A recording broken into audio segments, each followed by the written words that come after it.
조갑제 TV 시청자 여러분 안녕하십니까? 2019년 5월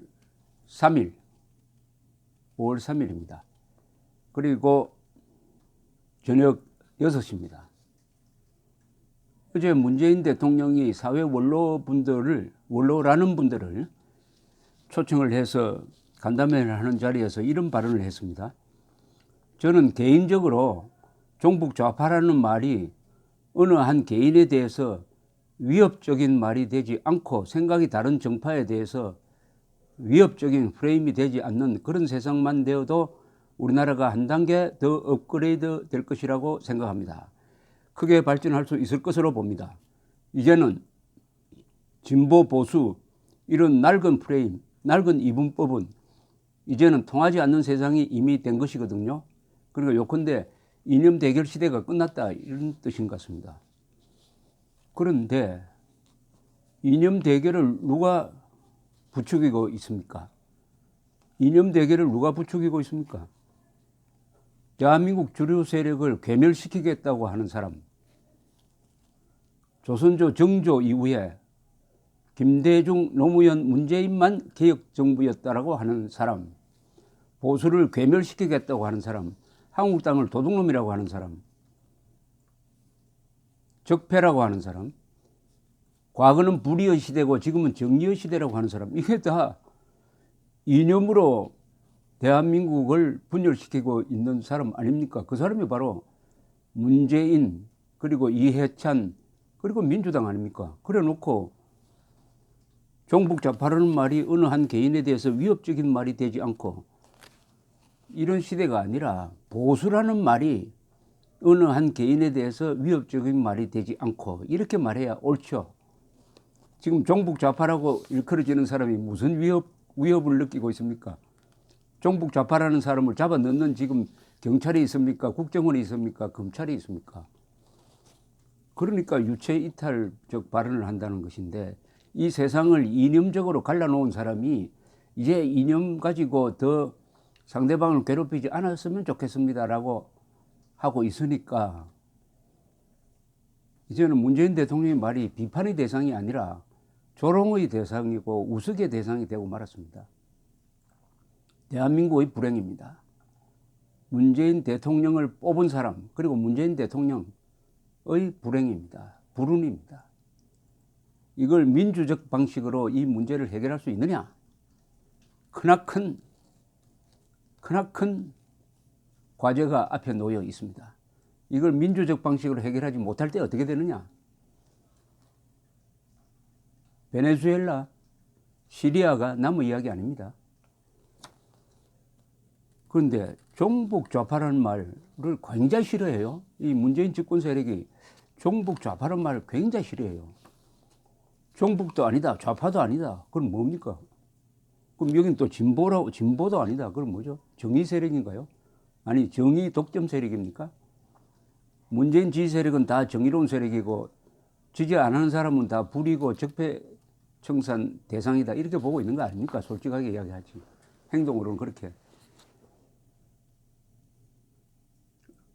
이명박, 박근혜, 양승태 세 사람을 지금 구속, 수사하고 있는 이유가 뭡니까? 물론 이명박 씨는 잠시 보석으로 나와서 가택연금 상태입니다만은 거기에 이념적 적대감이 없습니까? 그런데 종북이란 말은 보수가 만들어낸 말 아닙니다. 2007년, 2008년 무렵에 민노당의 극좌 노선을 비판하는 과정에서 민노당 안에서 종북은 안 된다 하는 반성이 일어났습니다. 종북은 안 된다. 북한 추종은 안 된다. 우리가 사회주의적 정책을 펴도 괜찮지만은 김일성 추종은 안 된다. 그래서 그 사람들이 종북이란 말을 만들어낸 겁니다. 그러니까 우파가 그것을 빌려와 가지고 확산시킨 거죠. 그래서 종북이란 말이 나온 겁니다. 종북이란 말을 누가 만들었어요? 그 만든 사람한테 가서 물어봐야지. 심상정 의원한테 가서 물어보는 게 이거 옳습니다. 자, 이것과 연관된 건지 오늘 자유한국당 황교안 대표가 광주에서 문재인 정부 규탄 시위를 하는 과정에서 해산된 통합진보당 후신 단체 관계자들로부터 물세례를 받고 경찰의 보호를 받아서 피신하는 사태가 벌어졌습니다. 이날 소동을 벌인 단체들은 조선닷컴 보도에 의하면 민중당 광주진보연대, 광주대학생진보연합 등의 팻말을 흔들었다고 합니다. 민중당은 황교안 대표가 법무장관 시절 헌재가 해산시켰습니다. 통합진보당의 후신 광주진보연대 대표는 지난해 12월 이석기 전 의원을 즉각 석방하라는 시국선언에 이름을 올렸고, 광주대학생진보연합은 광주지역 백두칭송위원회가 연 김정은 광주방문 청원 캠페인에 참여했답니다. 자, 이런 사람이 황교안 대표를 폭력적 방법으로 괴롭히는데, 그래도 문재인 대통령은 종북이란 말 써서는 안 된다, 이렇게 주장하고 있는 것 아닙니까? 그 발언으로 이 사람들이 얼마나 용기 백배했겠습니까? 수사를 어떻게 할지 두고 보겠습니다. 자, 그러면은 이제 원점으로 돌아가서 이 통합진보당이 도대체 뭘 했기에 정당 해산이 되었느냐? 2014년 12월에 되었습니다. 그걸 다시 이제 검토할 수밖에 없는 거죠. 왜냐? 통합진보당 잔존 세력이 아직 활동하고 있습니다. 노골적으로 민족 반역자 김정은 환영대회를 열어도 경찰이 손을 대지 않고 있습니다. 국가보안법이 죽었습니다. 통진당이 왜 해산이 되었습니까? 통진당이 왜 해산되었습니까? 이렇게 딱 물으면은 뭐라고 대답을 해야 됩니까? 딱 간단합니다. 통합진보당은 왜 해산되었느냐? 북한식 사회주의를 지향하는 정당이므로 위헌정당이다. 그래서 해산된 겁니다. 헌법재판소가 8대1로 그렇게 결정을 했습니다. 통합진보당의 이념, 강령 등등은 전부 다 종합을 해보니까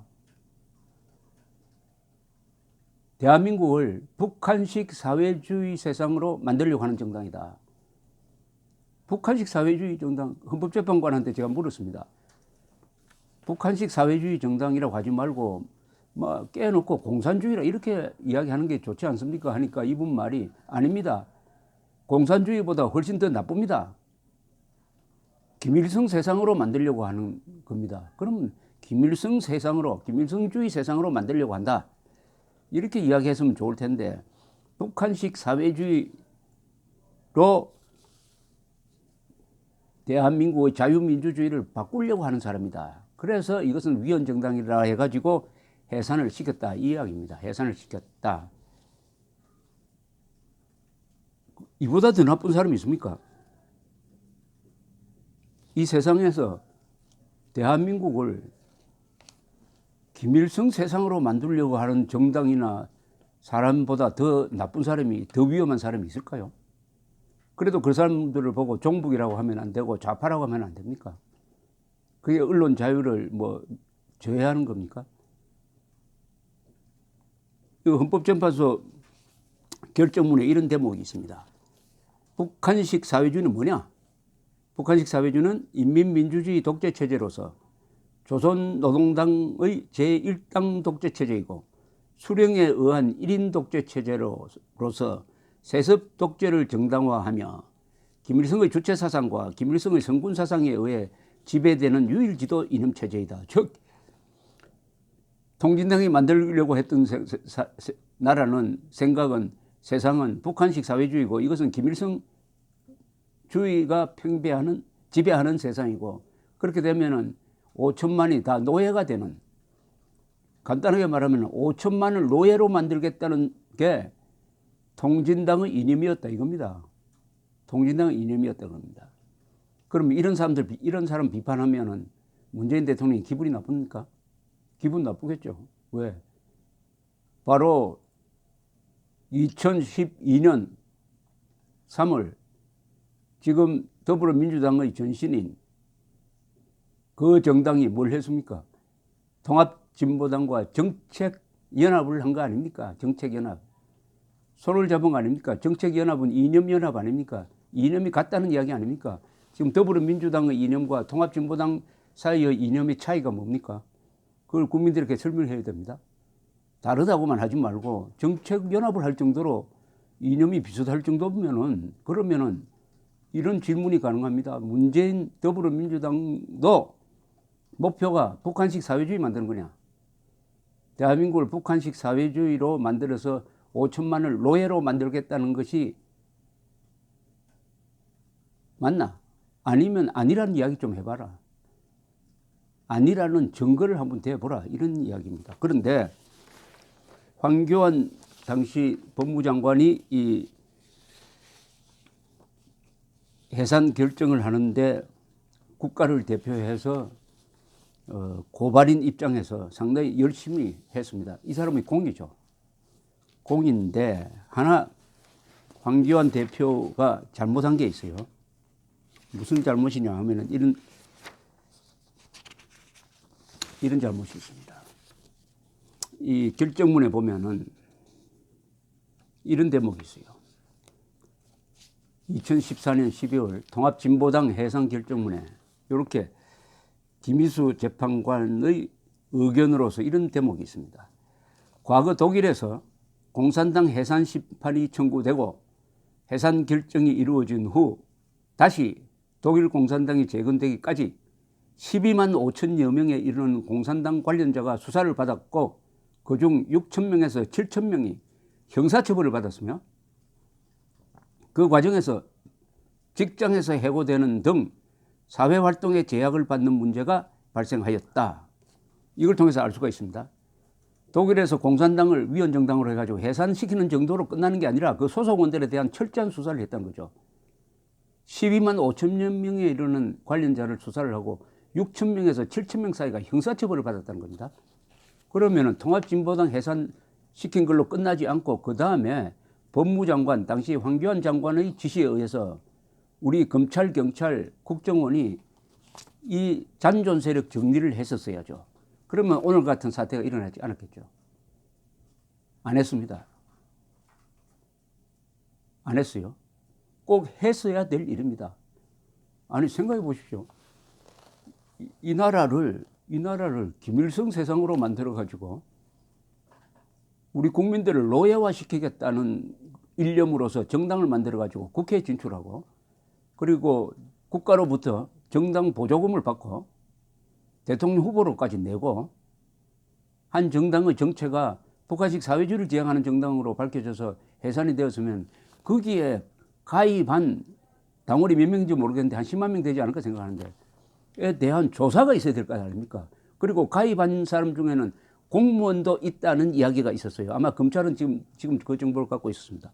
아니 공무원 신분으로서 북한식 사회주의 지향 정당의 당원이 되었다. 그 공무원이 기밀을 다룬다. 끔찍한 상황인데 왜 박근혜 대통령은 그리고 법무장관은 이 잔존 세력 수사를 하지 않았습니까? 왜 독일처럼 하지 않았죠? 독일처럼 하지 않았습니까?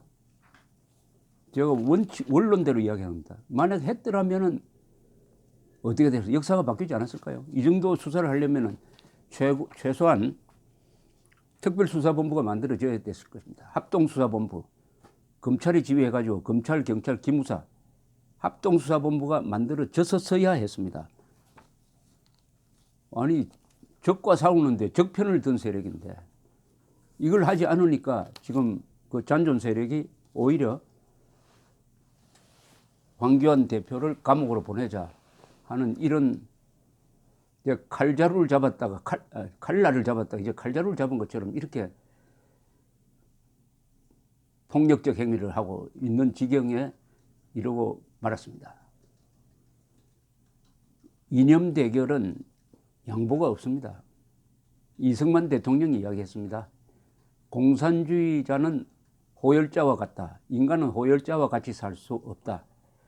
공산주의자는 부하내동하는 사람은 설득을 하고 설득해도 안 되는 사람과는 친족이라도 안 된다. 친족이라도 안 된다. 엄벌해야 된다. 이렇게 이야기를 했습니다. 대한민국은 아직도 이념 전쟁을 하고 있는 나라입니다. 과거 보수 정권 박근혜, 이명박 정부가 잘못한 게 몇 가지가 있습니다. 큰 잘못이었죠. 2008년 광우병 사태 때 그 거짓 선동하는 세력 앞에서 이명박 대통령이 겁을 먹었던 것, 그리고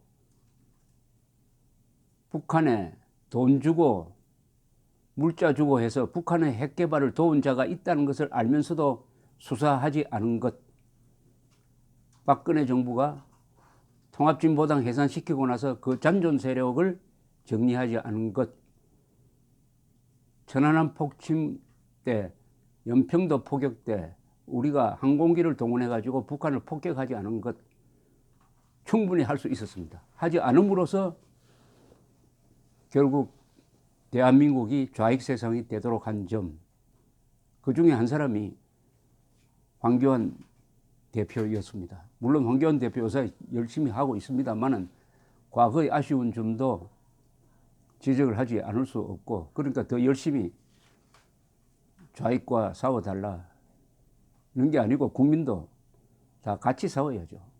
황교안 대표와 자유한국당만이 싸울 수가 있습니까? 이념 전쟁은 총력 전쟁입니다. 토탈 워입니다.